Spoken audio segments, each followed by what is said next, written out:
La question Palestine-Israël, ce que je veux dire, c'est que bon, les États peuvent faire, ils feront ce qu'ils feront, avec la réserve qu'a émise Pierre à moment. La question, c'est qu'il y a un rapport de force. J'espère que ça va se traduire en termes politiques. C'est que là, pour la première fois, j'ai vu, moi, vieux militant ici en France, sur la question palestinienne, c'est que les gens qui soutenaient cette cause-là, en raison de leur origine, on les renvoyait, on disait vous êtes communautaristes. Absolument. Or, si vous voyez comment ça a été pris en charge, ce n'était absolument pas d'un point de vue communautariste. Ils ont compris la dimension universelle de cette cause-là. Et c'est là la victoire. C'est une victoire. Ils sont sortis, d'ailleurs, parfois en combattant tous les gens qui voulaient communautariser, parce qu'ils tombaient dans le piège de la communautarisation. On retrouve la même chose en 2005, le soulèvement, cette façon de racialiser, de communautariser pour diviser. Et certains, dans le mouvement de ces jeunes, aussi, parce qu'ils sont réactionnaires ou conservateurs, renvoient au miroir. Nous, oui, bien sûr, nous sommes une association musulmane, machin, etc., etc. Alors que la question n'était pas que sont musulmans, c'est pas ça le problème. C'est une question de cause juste universelle. Et ça, j'ai jamais vu ça. C'est ça qui donne de la vigueur. D'ailleurs, pas seulement ici en France, c'est que ces soulèvements démocratiques qui ont eu beaucoup d'écho chez les jeunes ici ont donné une vigueur aux droits, pour que les droits des Palestiniens soient concrétisés. Y compris aussi d'ailleurs pour les Kurdes. Ça, c'est le premier point. Deuxième point, c'est que, une fois dit ça, j'attire votre attention quand même. On peut expliquer sur les raisons sociologiques, de misère, etc., etc. Bien sûr, de gens qui partent volontaires. Bien sûr, c'est pas eux. Il ne faut pas tirer sur les lampistes. Il y a un système qui les approuve. Tout de même, il y a une réflexion. Pendant la guerre d'Espagne, en 1936, la guerre civile, les jeunes sont mobilisés pour se battre contre le fascisme, pour la liberté. Là, ces jeunes partent pour une cause de l'instauration d'un État islamiste, d'un État totalitaire. Il ne faut pas se raconter d'histoire. Je suis pas d'accord. Attendez. Mais moi, je m'interroge. Non, je m'interroge d'une façon plus générale sur le monde.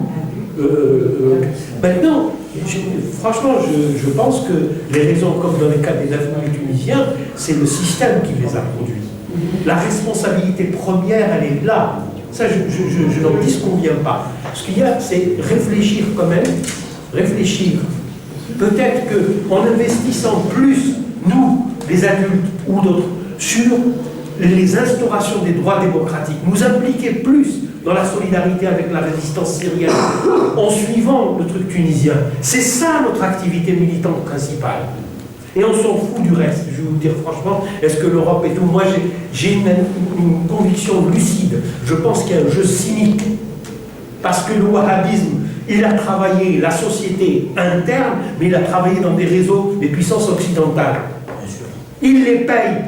Il les paye. Regardez le dernier scandale, quand c'est pas les wahhabistes, regardez le dernier scandale entre Kadhafi et Sarkozy.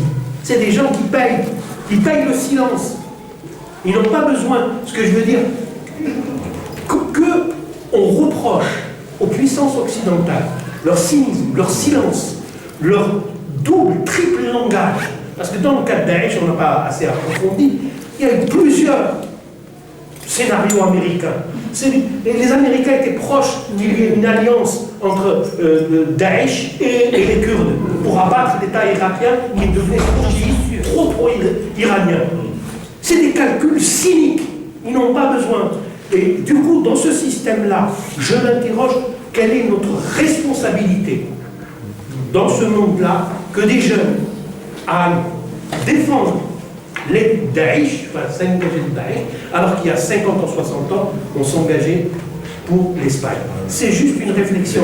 Je n'ai pas d'avis. Ça dit quelque chose de notre monde. Voilà.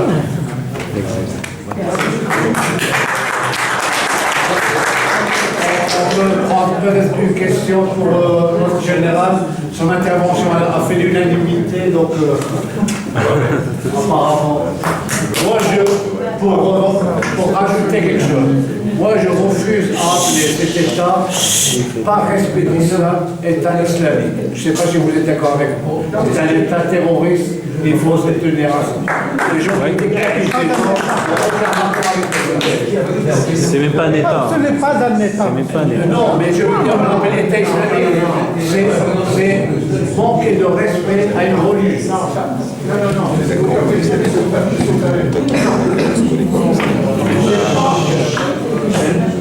C'est pas pour instaurer un État islamique. Ce n'est pas bon, c'est pour du moins, les ressortissants français qui partent pour de l'Europe. Ils partent pour défendre les droits des Syriens qui se battent contre Bachar Assad, contre une dictature. Mais oui, il y a des statistiques, j'ai dans courrier, il y a 3 mois, dans courrier international, il y en a des gens qui ont fait des enquêtes et qui sont allés là-bas sur le terrain. À un certain moment, n'oublions pas que notre président de la République, M. François Hollande, allait intervenir. Si ce n'était pas le recul d'Obama, il faut être quand même conséquent. C'est ça, à dire qu'il part pour un État, c'est archi faux. Vous dites, je peux vous amener le courrier international il y a 3 mois, une enquête bien sérieuse, quand on travaillait sur le terrain. J'ai fait, parce que l'État islamique, ça ne mène à rien, on a vu ce qu'a donné l'Iran avec l'État de Khomeini. J'ai la charge de clôturer, s'il vous plaît. Je remercie tout le monde.